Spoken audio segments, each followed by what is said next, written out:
Aldın. Asma tағы bir şey işi. Kәне, дұрыс жарайсың. Болды же.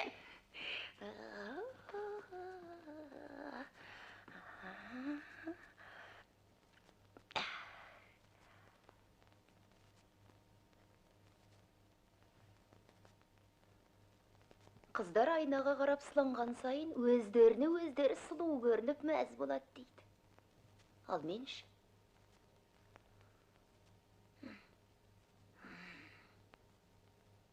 Түрім болса мынау. Тым болмаса атымды да келістіріп қоя алмапты. Менің атым Қожа. Қожа. Екі әрпін өзгертсем көжі болып шығады. Кәдімгі қойыртпақ қара көжі. Сонда мен көжі болғаным ба? Егер мазақ қылатын балалар болса, әкесін танытам. Қожа, сен әлі кетпегенсің бе? Балама ертең мектепке бармайсың ба, кітапсыз қалып қойып жүрме? Кеттім, әжетай!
Тағыда қыстырылдың ба, салпақ құлақ жантас. Шетеңді шодыр айтып жіберейін. Нәғып батырсып тұр десем, қасында жанар тұр екен ғой. Ал онда тәсілді өзгерте қояйық. Қайда бара жатыр екен сұраш?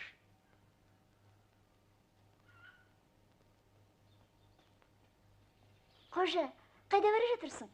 Бойшаға кірін кетіруге. Оқулы қалған бұсың? Иә. Көрейінші? Қолыңды жуып кел.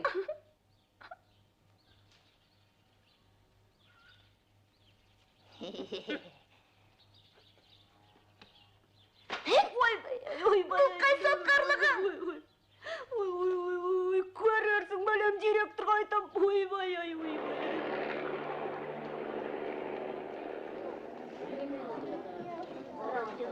Кісі көбейіп кетіпті. Таусылғалар дейсің балармыз? Наға математика мен физика ғана керек. Басқасын адам қаладан әкеп берген. Менде қазақ тілі ғана жоқ. Дәптер бар ма екен? Алып жатыр ғой. Екі қаладан қарама-қарсы екі бақшы. Біріншісінің жылдамдығы сағатына 50 шақырым. Қызық екен. Мына сызықталайық.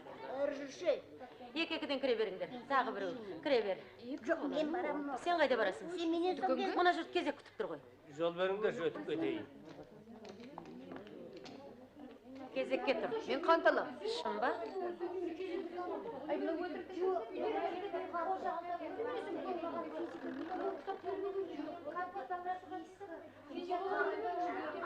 Ниет білдіргеніңізге рахмет. Саған не керек? Жарты келі қанталам. 39 дейін.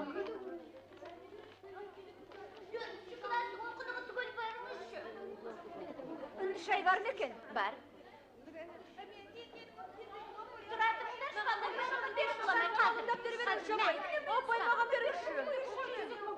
Майдаңдан, мә. Тұра тұрыңдар, саған не керек? Мәдәпер. Мә. Саға не керек? Қазір. Суламаңдар, балдар тұра. Бесінші класс бәрін даласындар, бәріне де беремін. Суламаңдар. Тұра тұрыңдар. Қазір. Мә, ұста. Мә, майдаңдар. Ал саға не керек?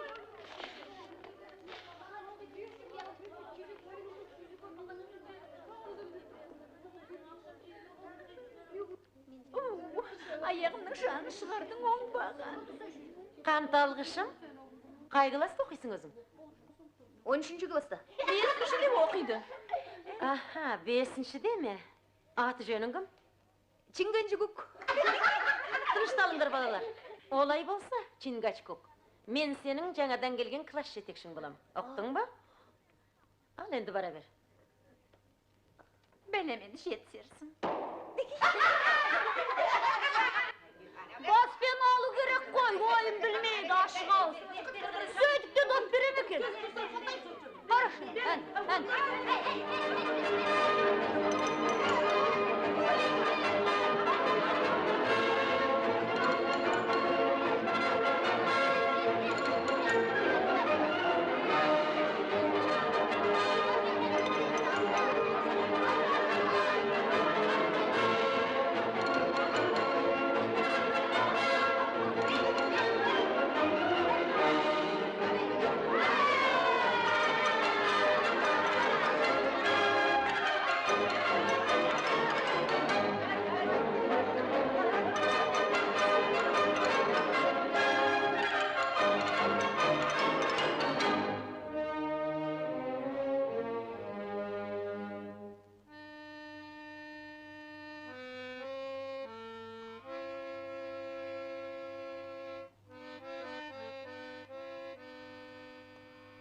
Жалмауыз.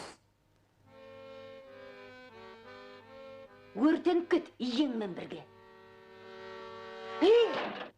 Қалай болған күнде де ауыспалы қызыл туды біздің фермер жеңіп алады дедім. Иә, үйде қонақ отыр, қарағым кірме. Ой.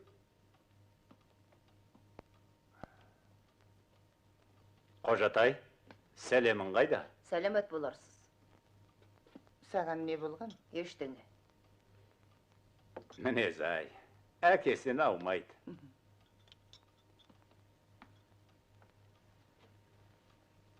Кітаптарың түгелденді ме? Түгел.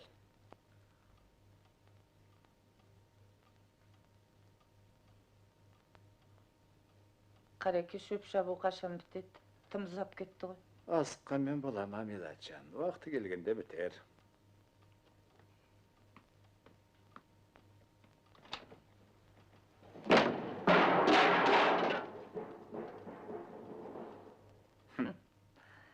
Қиын екен. Жалғызылық әйелге оңай емес, Милатжан. Ер азаматтың керегі осындайда ғой.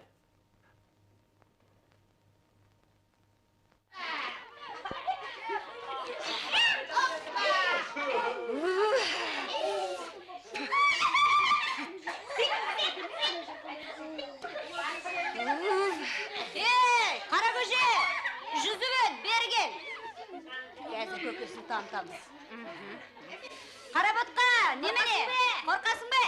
Да, қожа, Арамзаның алдауына түспе.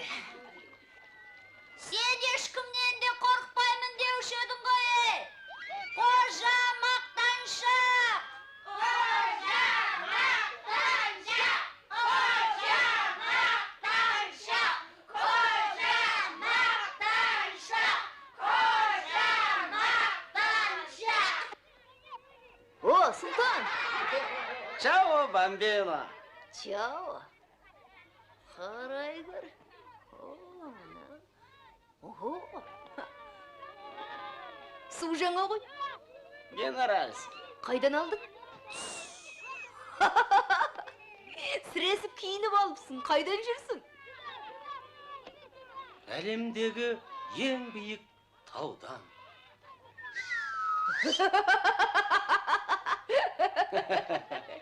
Шешін, шомылайық. Ой, мұнаулай суға ма? Мен тамаша жер таптым, міне. Ал балығы бар ғой, мұнандай. Аулаймыз ба? Ол қойшы? Ескі диірменнен әрі тоғайда. Жаяу деп ойлайсың ба? Сен сұлтанды білмей жүр екенсің. Кәне, кеттік пе? Мамам жібермейді. Мамасының баласы. Әне, маман кетті. Жүгір соңынан. Чао.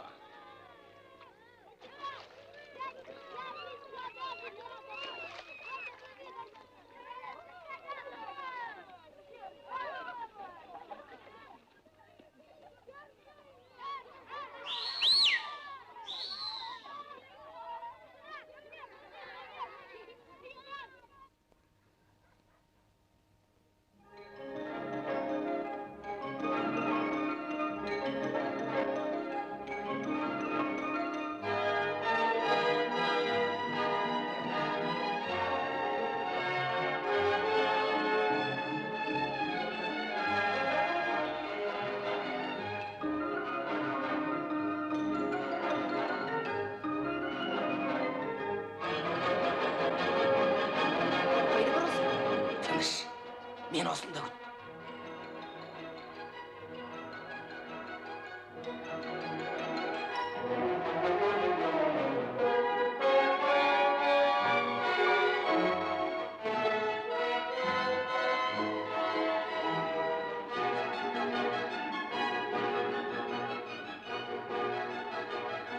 Шындымысың, Қаратай көрсе өлтіреді ғой. Қорықпа, Қаратай біздің өз ағамыз.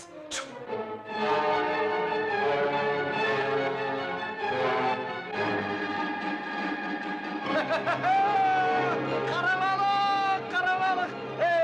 Ақ балық! Жүріңдер! Дарға барып кіріңдер, ақылды менің балықтарым.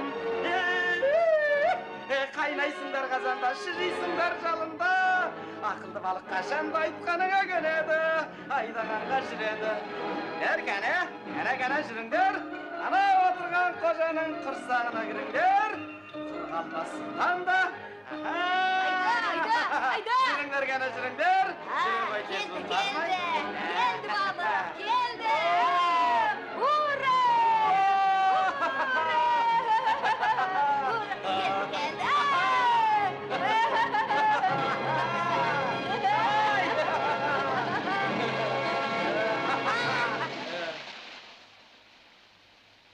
Сағылшы шайнап отырасың ба үйістіп? Болсаңшы, күн батып кетті ғой. Ас жесең, асықпай же деген молда сөйте тұра өзі сүйекке қақалы білген. Ертең оқуға баруым керек. Үйге жеткенше 25 шақырым. Біз барғанша түн болады. Менің қанатты тұлпарыма 25 шақырым жер деген сөз бекен. Шу десек, үйде баламыз.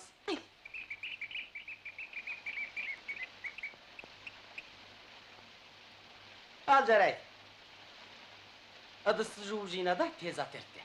Ура! Таң қалам саған. Бұлай алғанды өзің ақыл сиятсың. Бірақ өз пайдаңды білмейсің. Мектеп саған не керегі, я? Тасты оқуды лақтырып, жалғанды жалпағынан басып жүрмейміз бе? Мамам мені өлтірсін. Әй, қойш, адам өлтіру оңай қой дейсің бе? Былтыр мына мен оқу тастағанда, әкем ашуланып, жүгемен тартып қайды. Сонда қайттың деп. Суға кетіп өлем деп айғай сап жылап, өзенге қарай жүгірді. Әкем қуып келеді. Ұстап алғаннан кейін жылағанын көрсең, аймалап, құшақтап, айналай, қу жалғыз оқымасаң, оқыма тірі бол деп жол.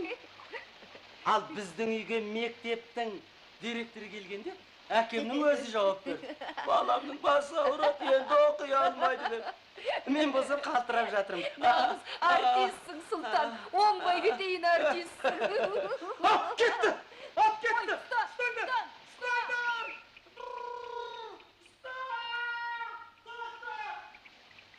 Бітті енді. Құрыдым.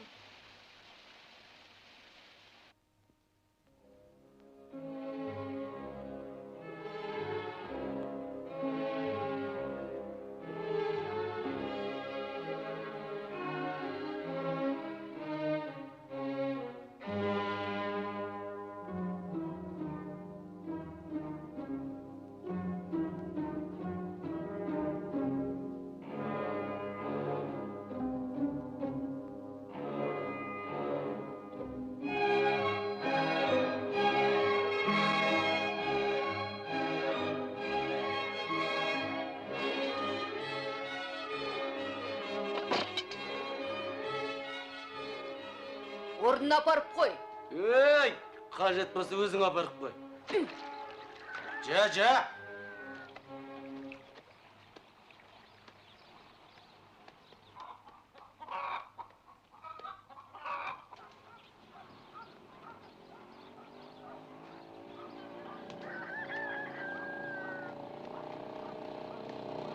Қожа, тоқта, қожа. Қожа берген, тоқта. Қаш өт бері. Өт ақымақ, не қып тұрсың? Бол енді. Бол тез деймін. Қайда жоғалып кетті? Шешең іздеп жүр. Әжең дал болып жылап отыр. Сен іздеп табанымыздан таусылып, бармаған жеріміз жоқ. Ұят қайда, а? Отыр.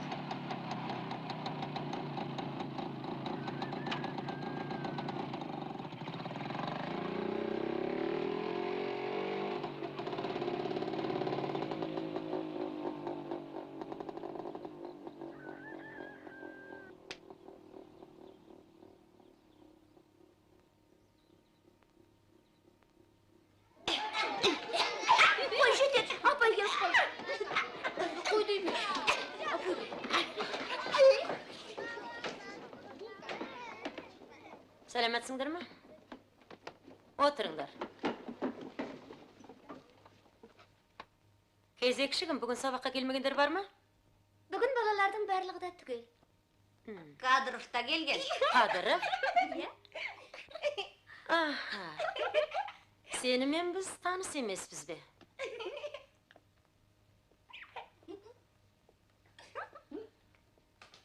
Кеше неге сабаққа келмедің? Кел алмадым. Неге кел алмадың? Диірменге барып едім. Тыныш! Диірменге немен іздеп бардың? Балық ұстауға. Тыныш балалар! Оқу басталған күннен бүйтесің. Қадамың жақсы екен. Отыр. Ол үйіне де қонған жоқ. Отыр, Жантас. Ой! Ой! Кнопка! Қожаныңыз! Қадыров, сен бе? Мен?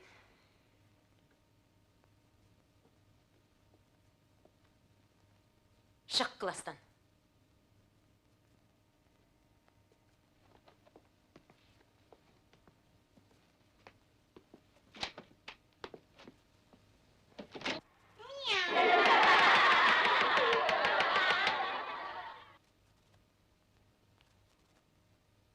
Естеріңде болсын, балалар.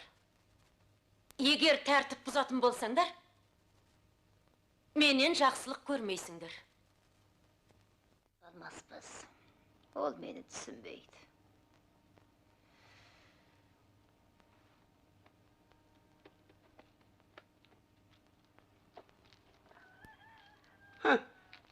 Ой, жарғың оған жарғанаттай нағып салбырап тұрсың, ай. Ай. Ал сабақ қайда? Сабақ класста қалды. Сабақ класста, сен мұнда. Қызық екен, ұй бұрмау.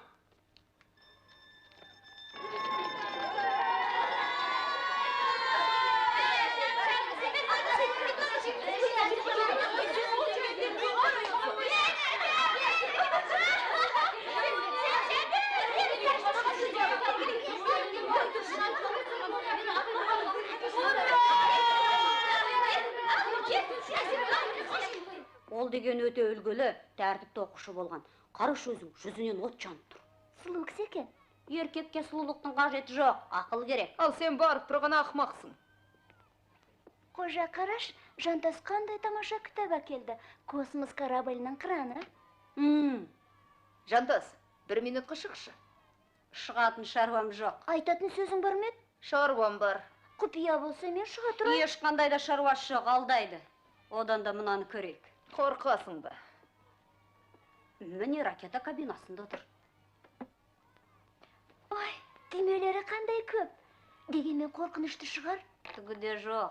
Көп ұзамай космонавттарда қарапайым ұшқыштарда көп болады.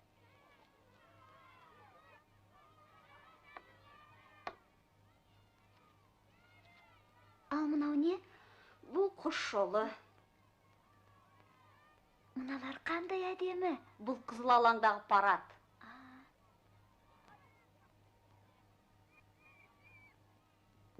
Жантас. Жантас. Ой,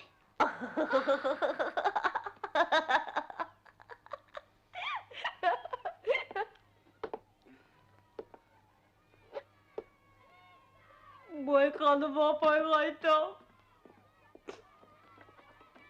ой, жексұрын қожа, соткар, нағыз тәртіпсіздің өзісің.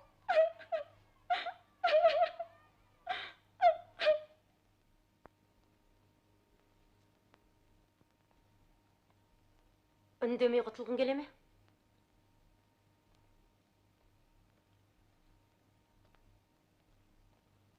Мұның дұрыс емес. Тілің жоқ па? Бар. Онда неге үндемейсің? Айтатын несі бар? Байқамай қалдым. Өтірікті де байқамай айтарсың. Сіз әлі осындамысыз? Оспан Рахманович, сенсеңіз не істерімді білмеймін. Үндемейді. Үндемей ме? Онда әкесіне тартқан ғой. О да үндемейді. Сіз білесіз бе, Қадиша, мұның әкесі екеуміз дос болатынбыз. Соғыста да бір взводта бірге болдық. Көз алдында қатты жараланды. 10 жыл бойы кеудесінде оқ жүрсе де сыр берген жоқ. Өте бір қажырлы, еңбекқор, адал азамат еді. Бәрімізді сол үшін оны қастерлейтінбіз. Сөйтіп сен, қожа, үндемейсің бе? Айтатын сөзің жоқ қой сірә. Онда бара ғой. Бар. Оспан аға, бұдан бұлай үйтпейм. Кешіріңіздерші. Қалай? Кешіреміз бе? Жарайды. Бір жолға кешірсек, кешірейік. Бара бер.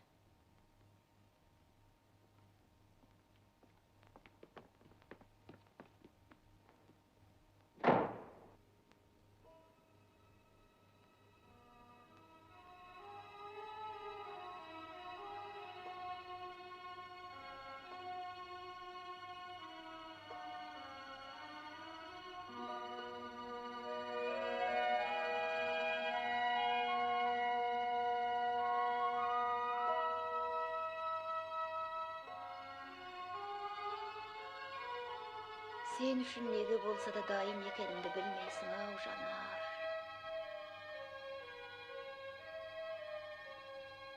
Тап қазір нағыз қабаған иттің қасынан өттесі, мысық болып мияулап өте шығам. Қаппақ түгіл таласын мейлі, өзіме де сол керек.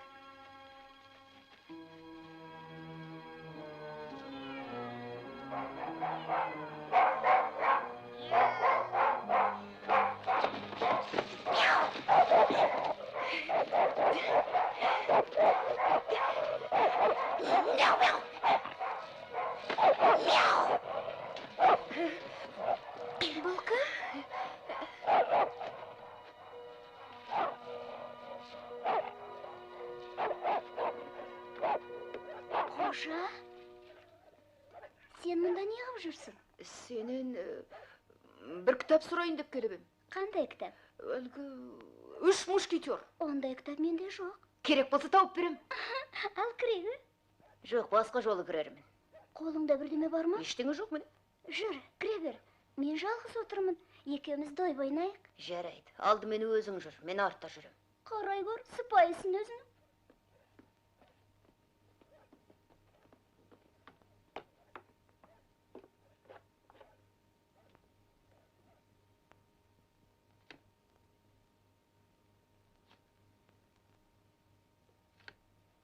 Өткенде сен ренжіп қалдың ба? Жантас қатқан сия Саған шашырап кетті. Бәріне жантас жексірінген әлі. Сен осы жантасты неге жек көресің? Ол өте сыпайы тәртіпті бала. Қайдағы? Сыпай боп көрінгенмен, барып тұрған арамза. Арамза? Жанар, жүрісіңді қайтып ал, әйтпесе бір тасыңды жеп қоям. Жей ғой. Ұтылдың, ұтылдың, ұтылдың.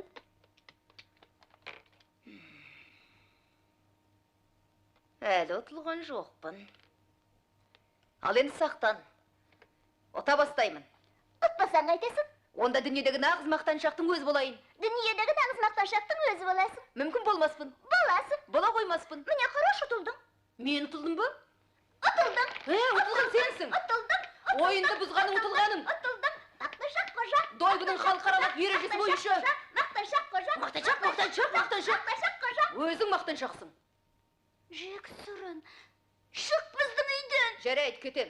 Шық деймін. Бәрібір сенікі дұрыс емес. Кет. Енді қайтып келуші болма біздің үйге.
Қожатай, құлыным мен. Сен бүгін мектепке бармайтын бедің жаным ау. Мәссаған неге ертерек оятып жібермедің? Бірінші сабақ Рахманов ағайдікі. Рахманым кім сонша? Құдай ма жоқ әлде Мұхаммед пайғамбар ма? Онес қайдағы бір Рахман деп шыға келді.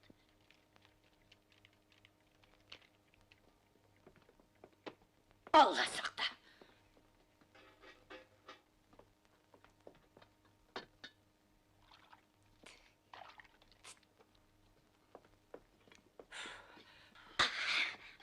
Шығармайтын жоқ мұның. Жей ғой. Іш, айран ұттап жібер. Қайда кеттің? Түкшпедің ғой. Қожатай, бас киіміңді кей. Қожатай, бас киіміңді кей деймін.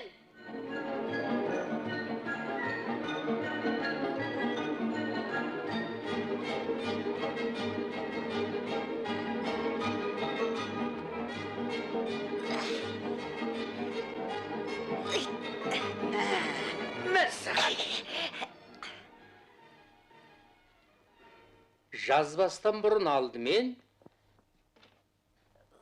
Кешігіп қала жаздаппын. галстугыңды түзе. Аузыңды сүрт. Отыр.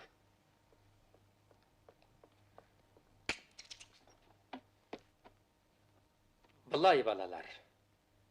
Жазбастан бұрын алдымен жақсылап ойланып алыңдар.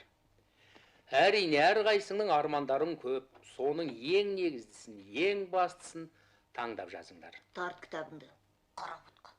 Бұл тек шығарма үшін ғана емес, бүкіл өмірлерің үшін қажет болады. Тарт деймін кітабыңды. Оспан аға қожа соқтығып отыр. Қадыров. Қала бапты. Біреу көшірек деп қорқады, өзім шыл арамыза. Жантас, ал кітабыңды. Сен біреу көшіріп алады деп ойлайсың ба? Әркім өз арманын жазады ғой.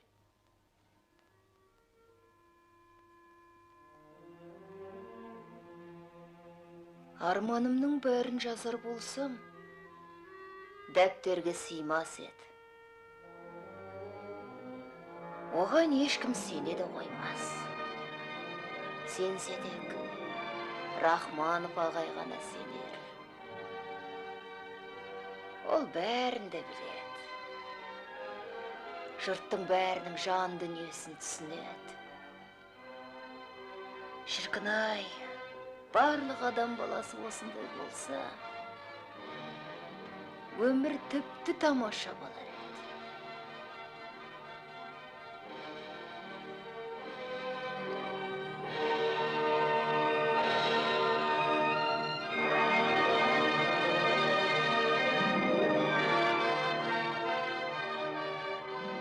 Бауырыңды ақ бұлттары қалықтаған, биік тауларды жақсы көрем. Тап-таза жаңа жауған ақша қарды да, шыңылтыр аязды да жақсы көрем. Дегенмен бәрінен жақсы көретінім көктем мезгілі.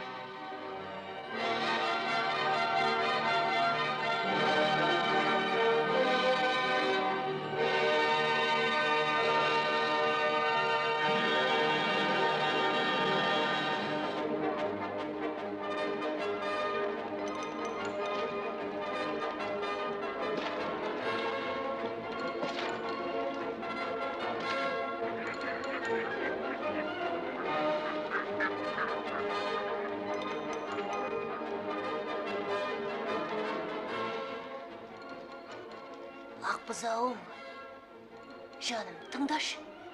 Мен сені үйге қарай қойын, сен Жанардың үйіне қарай қаш.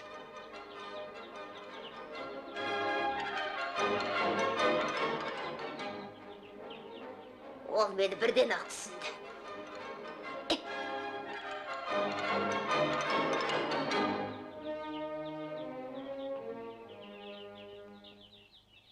Ой, мынау бұзау кімдікі? Сенікі ме? Ие, нағыз ақымақ бұзау үйге жүрмей осылай қарай қашады. Қандай әдемі. Әппақ бұзау екен. Менің түсім сынып қалды. Қанеке? Ауырамы? Жоқ, әжем ғана жылады. Жыламайтын әже жоқ. Ал жарайды, біз кеттік. Сау бол. Мен саған қожа көптен бері айтайын деп жүрем. Дойбы ойнағанда қателік менен болды.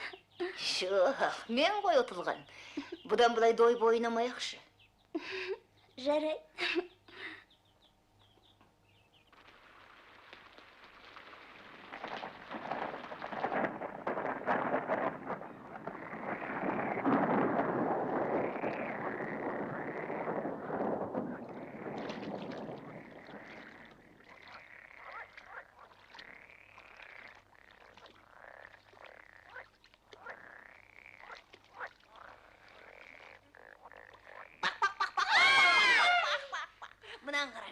жалт етеді. Дәмін көресің бе? Есің дұрыс па? Өте дәмді қымбет. Мен енді сенің маңайыңа жақын жоламаймын. Опля! Сиқыршы. Мен тіпті қолымды тигізуге қорқам. Онда үйірмеде мұнымен қалай жұмыс істейсің? Қорқсаң қуып жібереді. Сен ұстап әкеп бересің. Жарайды. Балалар, қараңдаршы, кемпір қосақ, кемпір қосақ.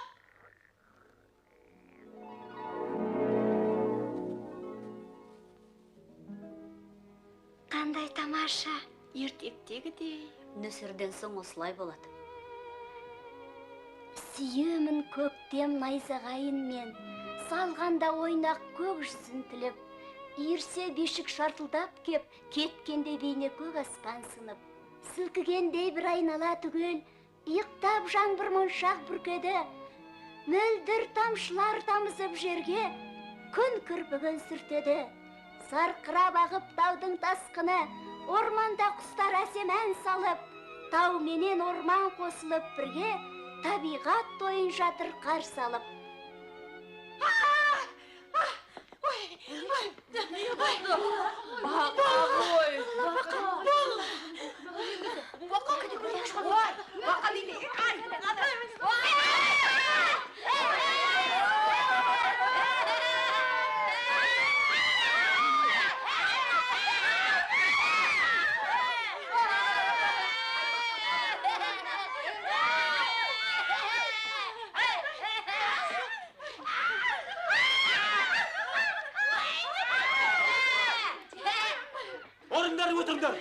Айтасыңдар ма жоқ па? Кім дейміз деген? Жарайды. Онда сабақтан кейін бәрін қаласың. Жүргізе беріңіз.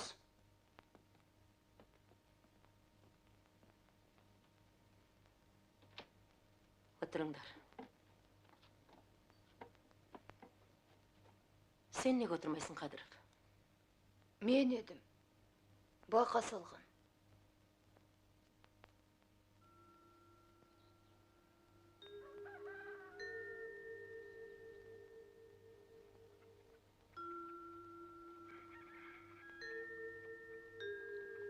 Мелатжан, жайшылық па әлде ауырып келдің бе? Ауырмасыңа қоятын бет. Қожаның не істеген шығарсың. Мектеп директоры шақырдық. Ой, сонша не білдіріпті? Өрт қойып күстонаған жоқ. Бір тентектік жасағанда. Асықпа бір күн, о да болар. Бала болғасын ойнамай тұратын бет. Өздерінің тәртіптері де қызық.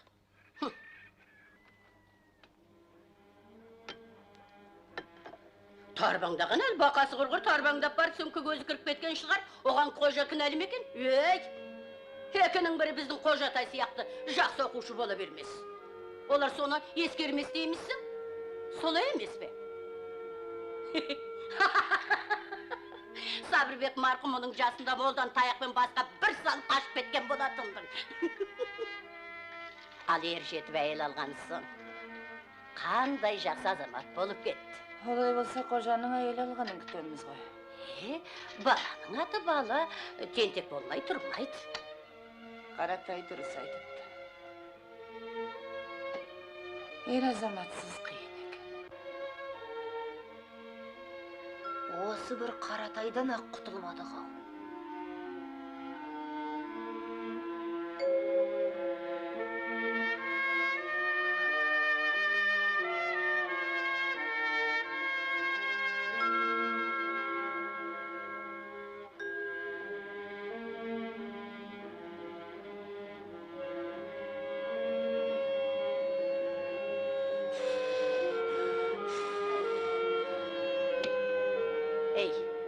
Күні бойы қайда қаңғырып жүрсің?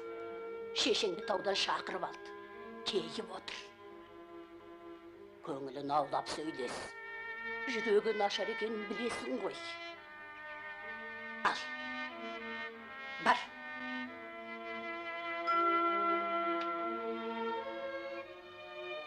Мама.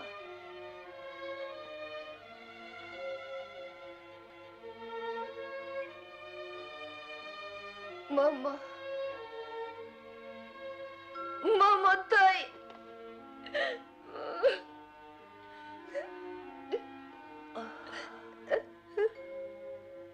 ешқашан да сені мұндай болады деп ойлаған жоқ едім. Күннен күнге бұзақы сотқар болып барасың. Бүйте берсең жүрген жеріңе шөп шықпайды. Не істерімді білмеймін, қожа. Мүмкін саған оқудың қажеті жоқ болар. Мама, мен енді қоям. Осы ауылдағы ең жуас, ең үлгілі баланың бірі болам. Ант етем, ендігер қой аузынан шөп алатын болсам, оңбай кетейін. Осы айтқанымда тұрмайтын болсам, мені жер жұтып кетсін.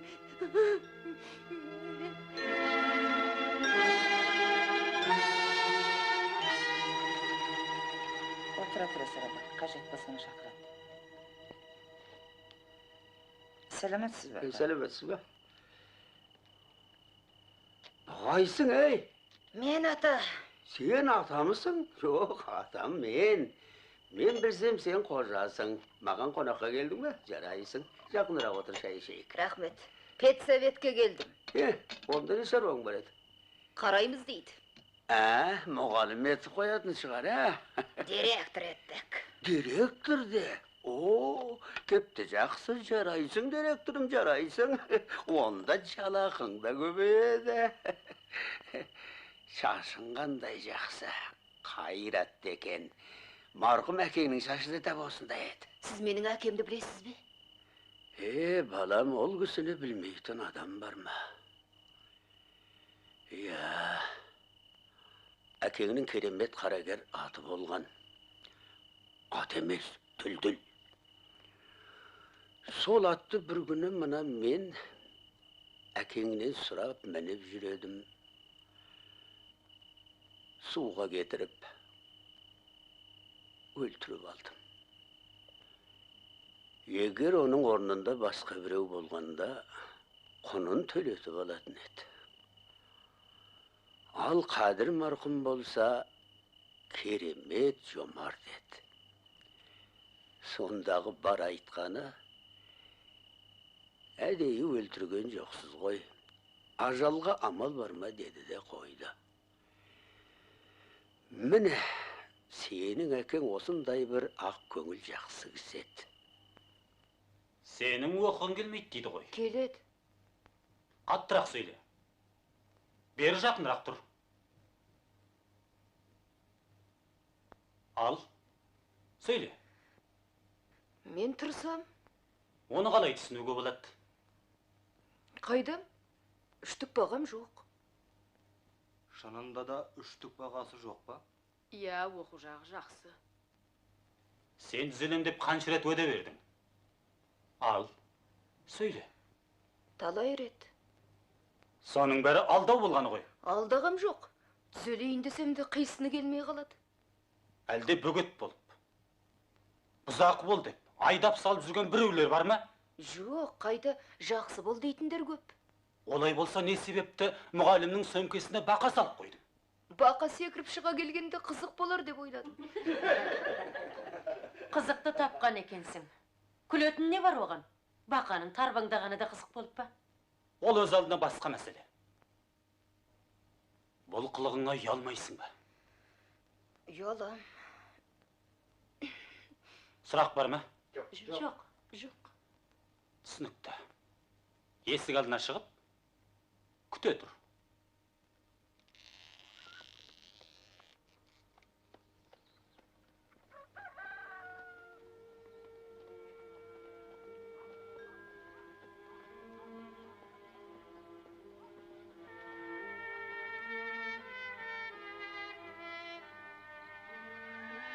Жатсам тұрсам ойлайтының бір өзің балам. Түзелім деп жұрт алдында уәдеңді бердің. Тырысып көр енді. Маматай алтыным, бұл үйге еркектің керегі жоқ. Аны оңбаған Қаратайға күйеуге шықпашы. Оны кім айтты ақымағым-ау? Қаратайға күйеуге шығам дедім бе? Ол бізге неге келе береді? Неге сен ылғи мотоциклмен алып жүреді? Не себепті мен үйге кіріп келгенде жым бола қалады?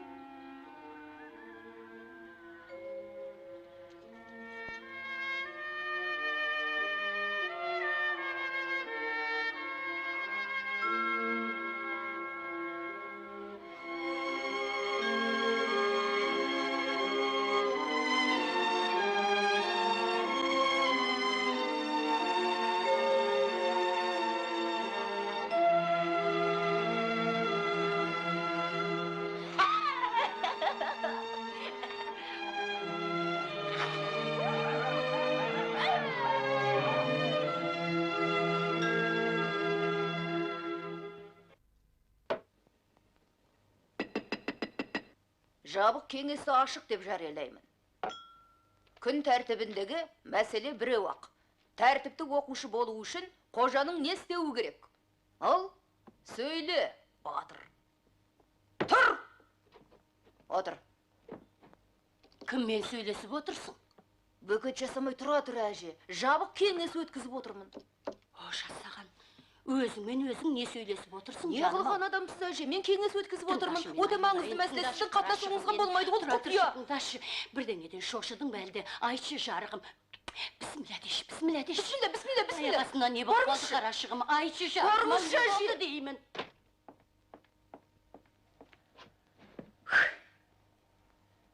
Жаз.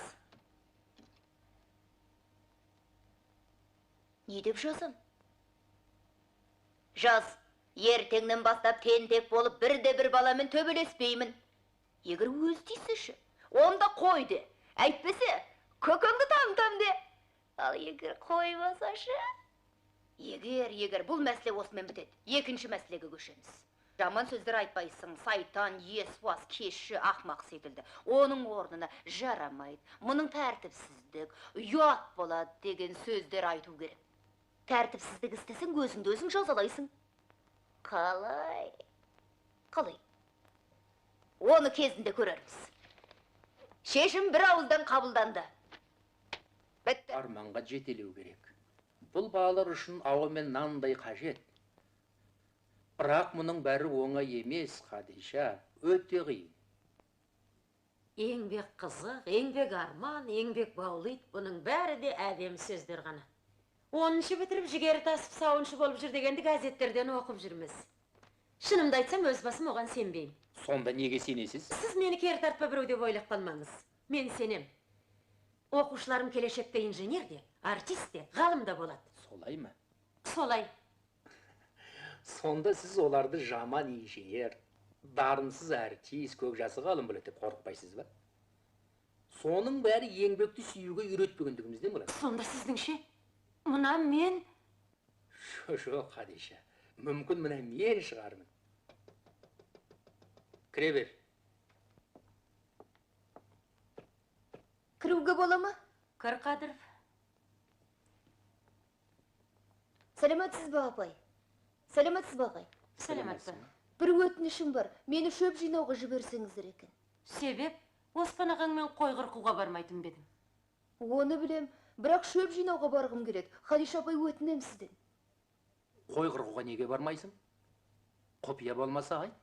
Құпия емес. Менің жаңадан болғым келеді. Сіз ағай, сіз апай, бұдан бұлай маған ешқашан ренжімейтін боласыздар. Ал, жарайды. Жантас да қырықтыққа барады. Сол үшін мен онда бармасам. Жантастың не қатысы бар? Әбден түзеліп болғанымша, Жантаспен бір топта болғым келмейді.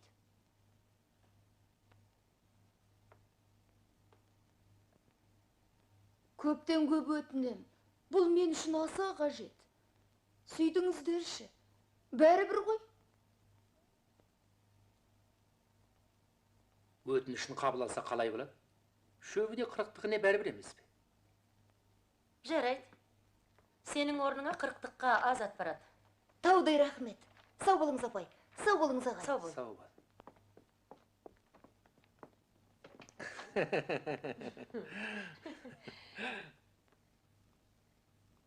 Осы қожаның қандай бала екенін түсіну қиын.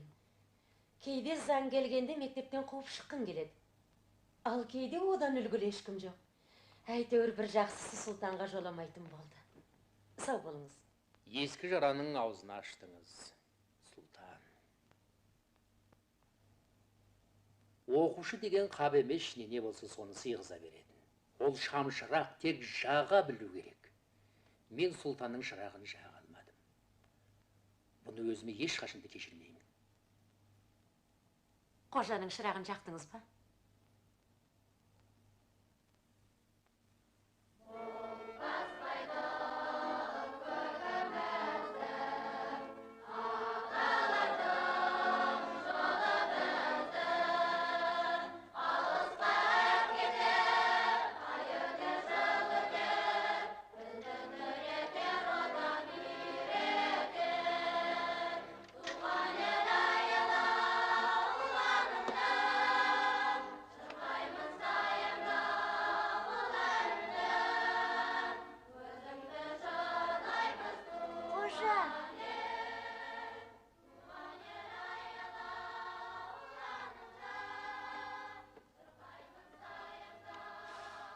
Же ғой. Сенші? Бұлай. Ох.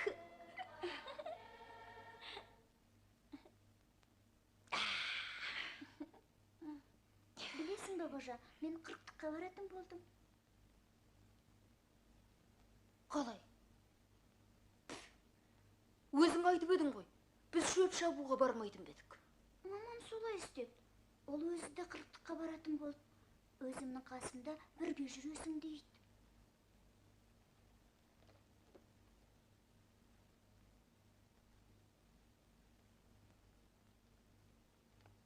Жарайды, онда мен қазір.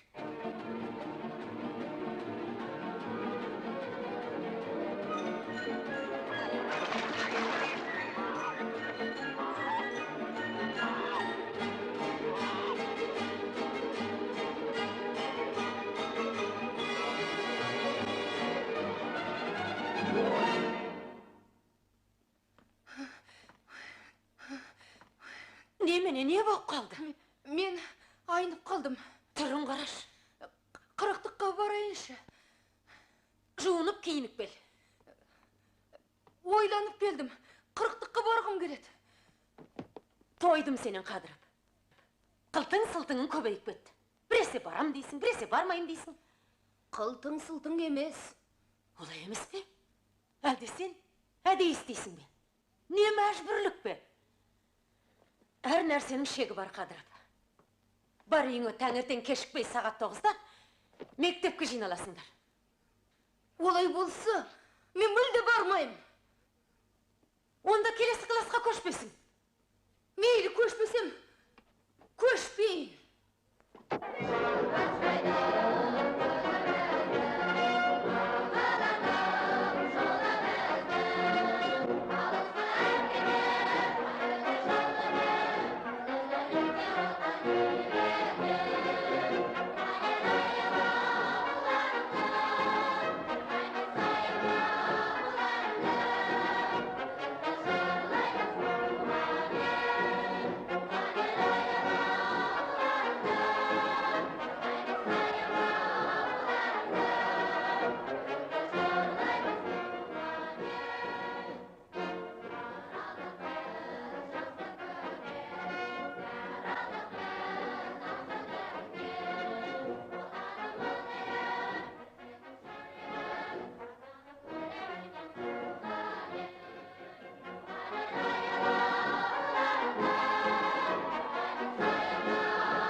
Чао, бамбена. Мұнаға не болды? Танымай қалдың ба? Өкпеледім де. Қажет болса мынау деген ат табам, өзің таңда. Керек пе? Қап мынаны ая.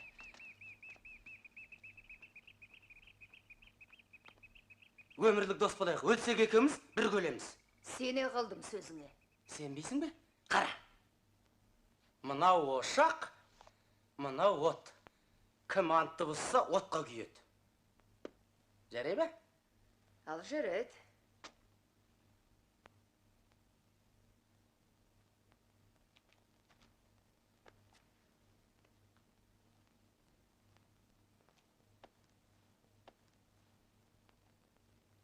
Мен енді нағыз жігіт болдың.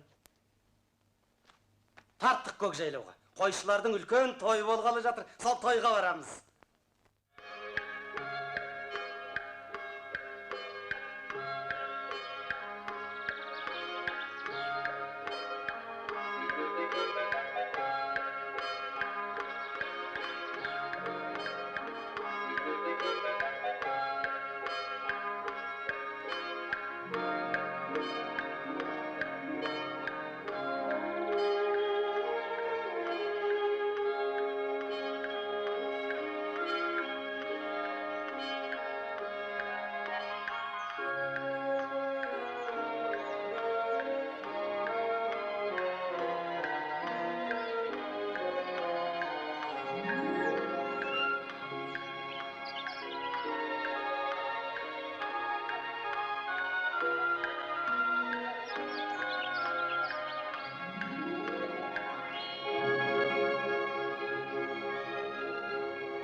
Той var. Sultanмен жүрсең өлмейсің.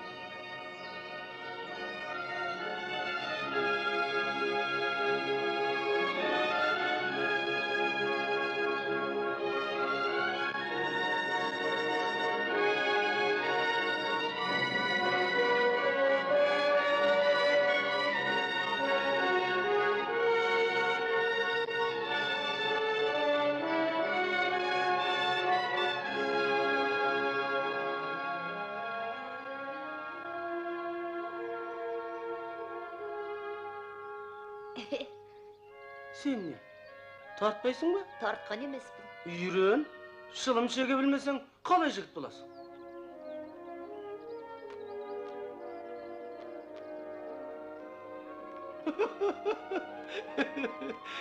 Төттеріңді ішіңе қарай тарт, ішіңе қарай.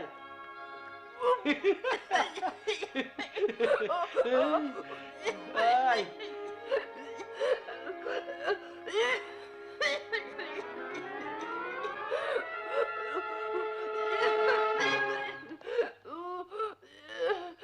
Ой, қайран қара көже.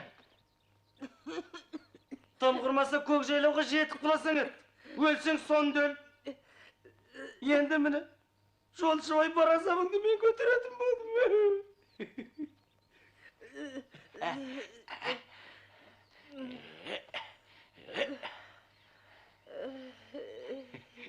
Кәне, батыр жігітім, бау кеспем, кеттік.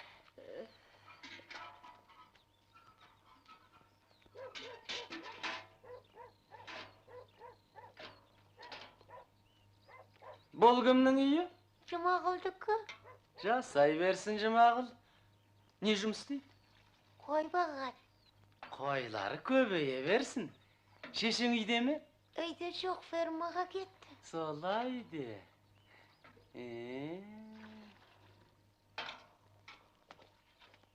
Үйде қымыз бар шығар, ә?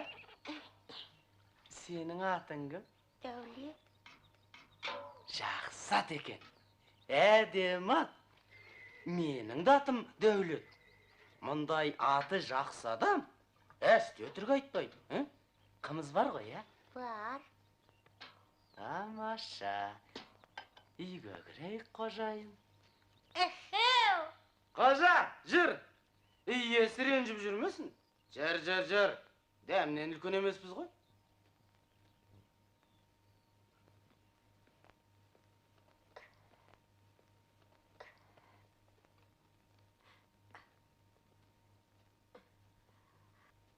Бәрекел, сен өзің жомарт екенсің.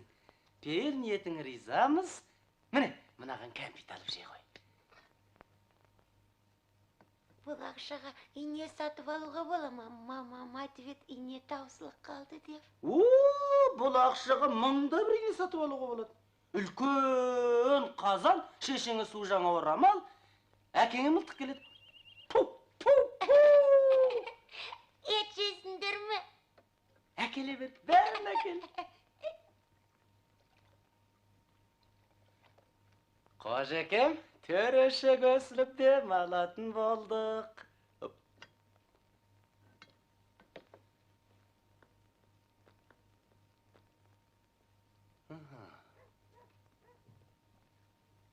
Ақша бересің бе? Не? Тағы ақша бересің бе? Ой, сөз бекен. Ақшаны төбеңнен жаңбырша жауғызамын. Оп! Самал бұлақ балдай дәрің, салқын самал баурайларың, саялаған беу туған жер, сағындырған саржайлауым. Бір керемет көрсетейін бе?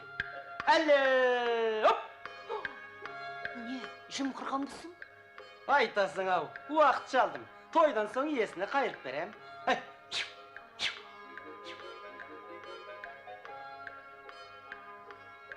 Ей балалар, сіріңкелерің бар ма? Жоқ, ағай, жоқ!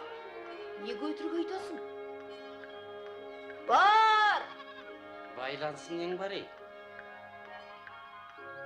Ассаламағалейкум, ағай. Сәлематсыз бе? Амансыңдар ма?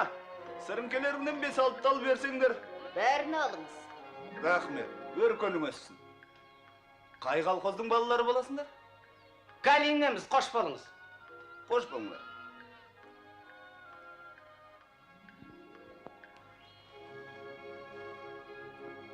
Калининнен?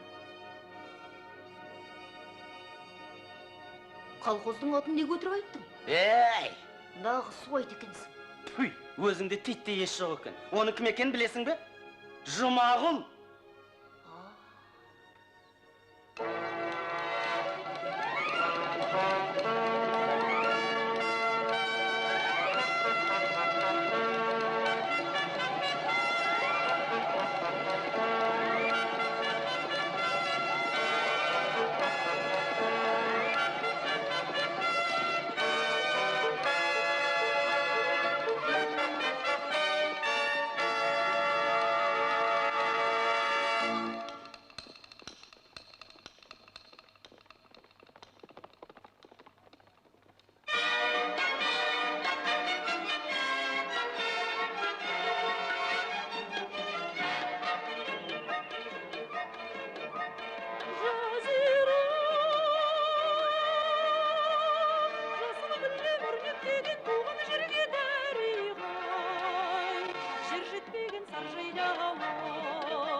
Кәне, бізді көресейік. Сен жығыл, мен өтірік жыққан болайын. Бәйгені бөліп аламыз, жарай ма? Кетші. Бізді мұнда ешкім танымайды, неден қорқасың?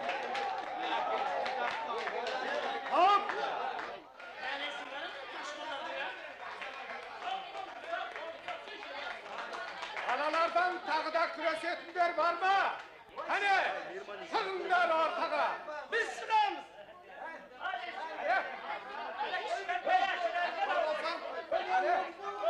Ay, mынау бала емес, соқталдай жігіт емес пе? Ай, кішкентай баламен Ой, шатастырмайды деген шығылса жергілікті істей алмайды.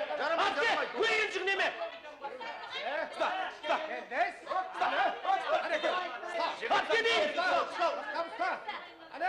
Куйбай-ау, анау сенің қожаң қолында не қылып жүр? Айсың.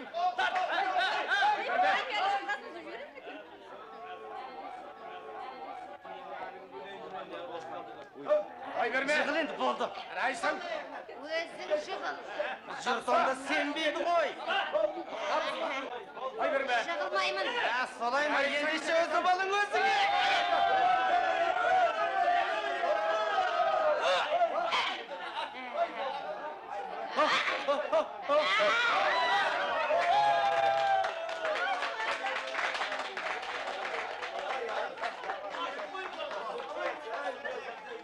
Mine pehlivan. Toqtanglar. Toqtanglar. Құттықтаймын сені, қожа берген Қадыров. Toqtanglar. Ұрыға бәйге бермеңдер, ол ұрлықшы. Жіберіңіз мені. Түстің бе қолға? Жіберіңіз, мен не істедім сізге? Жіберіңіз. Не істедім мен сізге? Не істедім деуің қараш, басыңды қағып алайын болса, бет бақпайбыз. Баламды алдаған кім? Елтірін ұрлаған кім? Сен шатастырып жүрсің, мынау Қадырдың баласы ғой. Сен айтқан Жіберіңіз баланы, жіберіңіз деймін. Өзім сөйлесем мұнымен. Қожа берген. Алғаның рас па? Яттағы.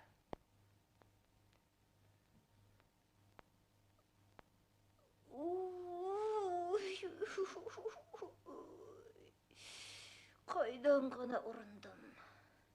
Әбден масқара болдым ау. Рахмановқа не дейім енді? Ай, байқұс мамам, ай. Ойлай басым қатты.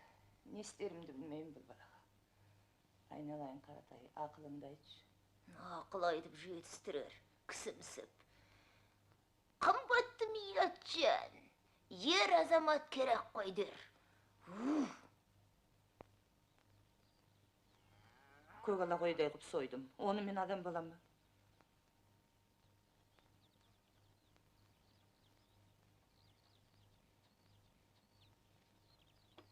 Ұрарын ұрсаң да аяйсың. Қымбатты Милатжан, мен сізге талай рет айттым.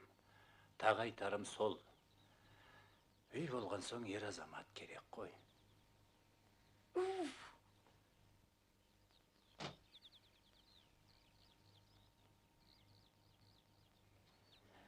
Екеумізде жарылған жаңғақтай жарталмамыз. Екі жарты бір бүтін болсақ, қалай дейсің? Кешіріңіз. Балам ер жетіп келеді. Оны ренжіткім келмейді. Болмайды. Бұл туралы енді айтпаңыз. Өтінем сізден. Кешіріңіз. Мен жұмысыма барайын. Милатжан.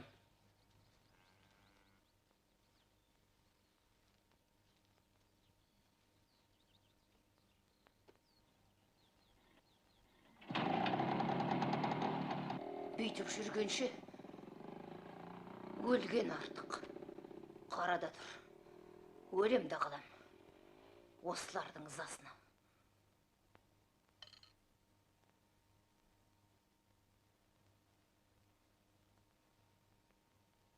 Ал өлдім.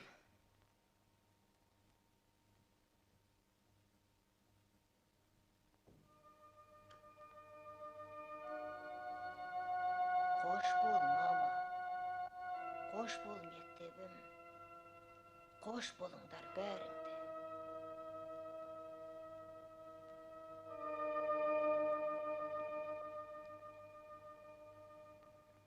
Тірілші қожа, тұра ғой сүйкімді баламыз. Кешір мені қожа, кешіре көр. Саған міне балдай тәтті қымыз әкелдім. Семіз марқа әкелдім. Қарагүл елтірісінде саған сыйға тартамын.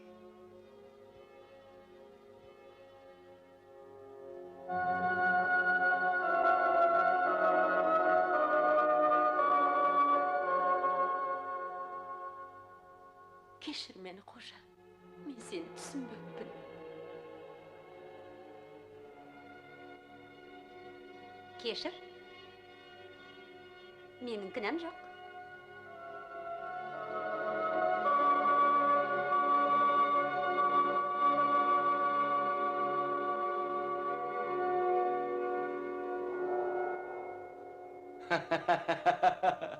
Sen ne? Ölmek misin ha?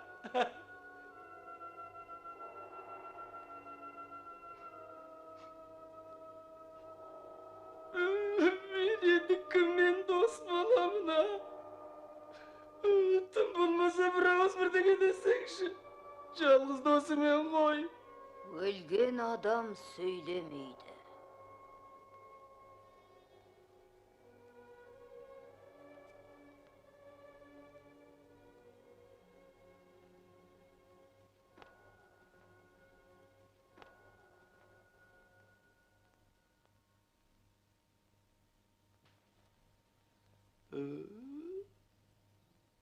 Не қылып жатырсың? Бері шығып кетші. Жоғалармын. Ей, көже! Айрылмас дос болам деп ант бергенің қайда? Сатып кеттің. Ант тұрсын. Енді менің басқан ізімді де көрмейсің. Бұқ мұрын. Міне мынау шылым үшін, қымыз үшін, елтір үшін Қойдейм, жібер деймін. Жөн қаққан ба? Елтірін әлді қашан қайырған.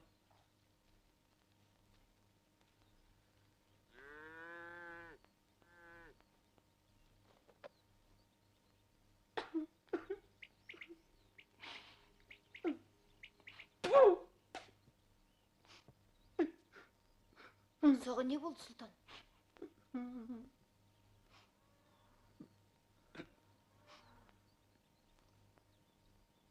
Bir жапырағынан бар ма, бер. Таңертеңнен нәр татқам жоқ.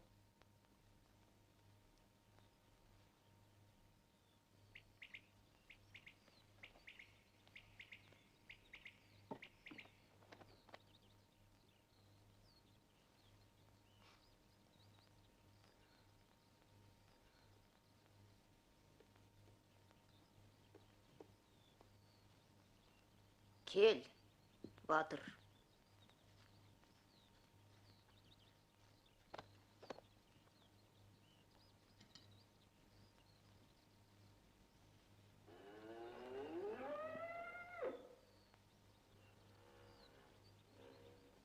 Қайдан жүрсің? Мына сыйқың не? Әкем мені үйден қуып жіберді. Не үшін? Қаңғыбас арамтамақсың деп шешіндіріп тұрдай жалаңаш үйден қуып шықты. Тағы да суға кетіп өлем деп қорқытпадың ба? Қорқыттым, шап беріп шашымнан ұстап алып, өзенге сүйреп әкеліп, ал өле қалағып, иттің баласы демесі біресі. Әрен қашып құтылдым. Енді не істейсің? Енді қойым, жылқы бақсам ба дейін. Жалғанды жалпағынан басқан, бау кеспе болым дебен ғой. Ей!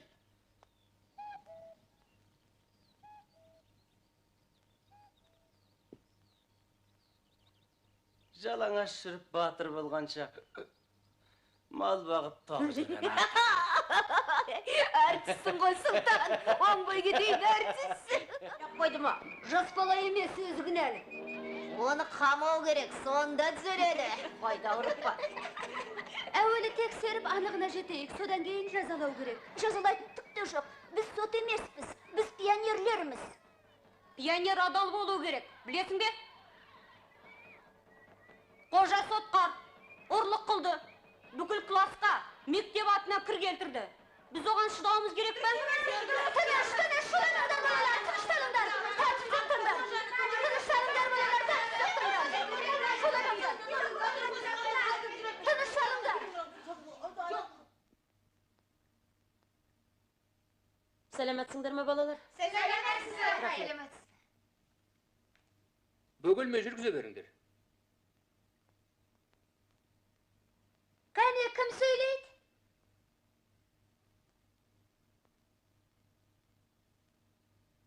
Ешкім сөйлемей ме? Қадыров өзін айтар екен. Тыңдап көрейік қандай қорытынды шығарған. Қолмен істегенді мойынмен көтеру керек.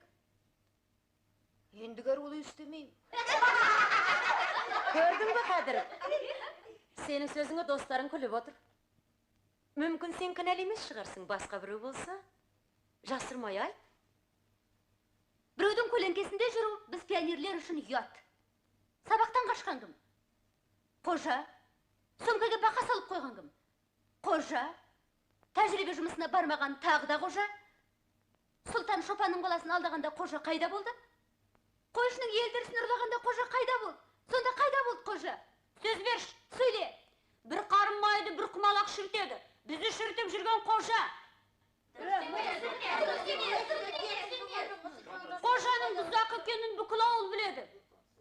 Мыналар, бұзақы қожамен бір класста оқиды деген жұрттың көзге шыққан көргім келмейді менің.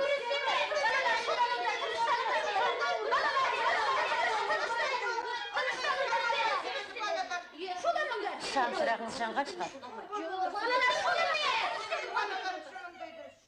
Ал енді балалар, еркі өздеріңде. Қалай шешшеңіздерді ерікті өздеріңе бердік. Кәне дауысқа салайық. Қожа далаға шыға тұрсын. Әйтпесе кейбіреулер одан қорқады.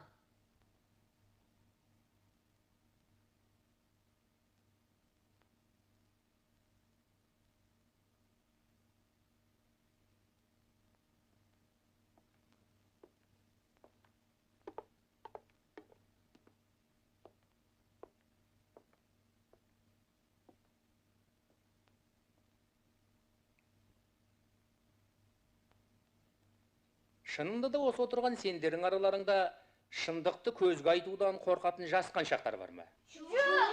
Онда жантасты көтіріп? Ол ылғи өтірік айтады. Ол деген әзәзіл емес пе? Тынышталыңдар. Ой, шуылдайсыңдар ау сендерде. Жаңа ғана қожа жаман деп шуылдадыңдар. Енді жанда жаман дейсіңдер. Сонда класста екі-ақ жаман адам бар екен ғой. Әзәзіл, жантас, бұзық қожа. Қалған 30-дарыңа алтын. Сол 30 жақсының екі жаман түзетуге әлі келмей ме? Қожа соншама бұзақ емес. Қаншама тырысып, тыныш жүрейін десе де, кейде байқамай қалады. Оның тұсы шең. Сендер күлесіңдер. Ол ана есік алдында жалғыз тұр, күтіп тұр. Бұл күлкі емес қой. Жанар, қойсаңшы, қой енді. Дұрыс айтасың, Жанар, күлетін іс емес. Ал қожаны мектептен шығаралық. Ол басқа мектепке барсын. Онда оның адам болуына көмектесетін жақсы жолдас, абзал оқытушы табылды делік. Сонда біз жолдастарына тәрбие бере алмайды, дәрменсіз болып қала берелік. Ал кәне, қошын қол көтерілік. Көтеріңдер.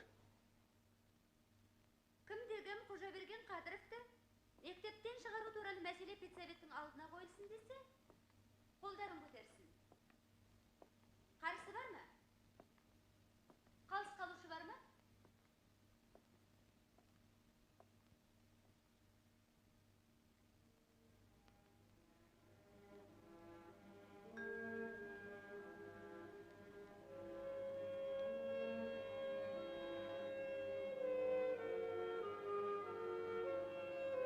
Мыналар не айтып жатыр екен? Бір сөзін естісем бұйырмасын. Директор, қолын сермейді. Бұзақыны мектептен қуу керек деп жатқан болар.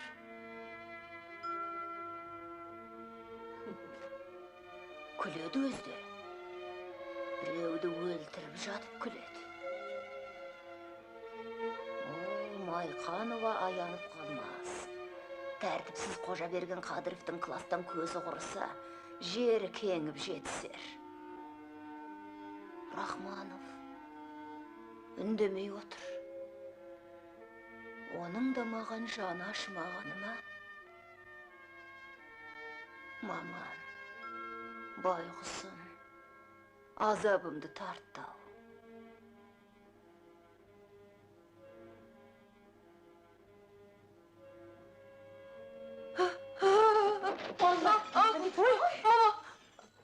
жасаған қожа ғой. Кешіріңіздер, мен байқамай қалдым. Ендігәрі бүйтпеймін.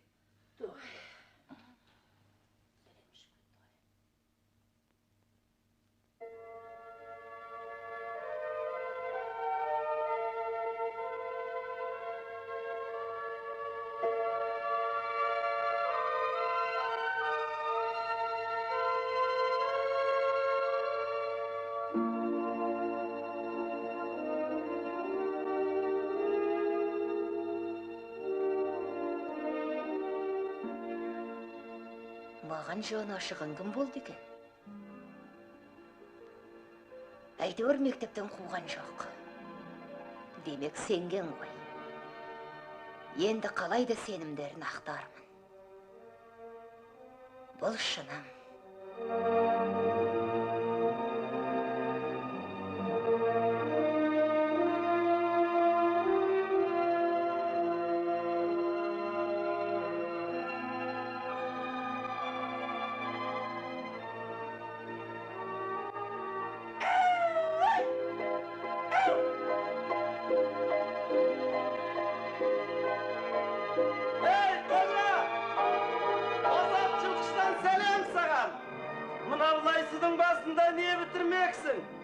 Кеттік балық аулауға. Мен тамаша жер таптым. Міне, ал балығы бар ғой, мынандай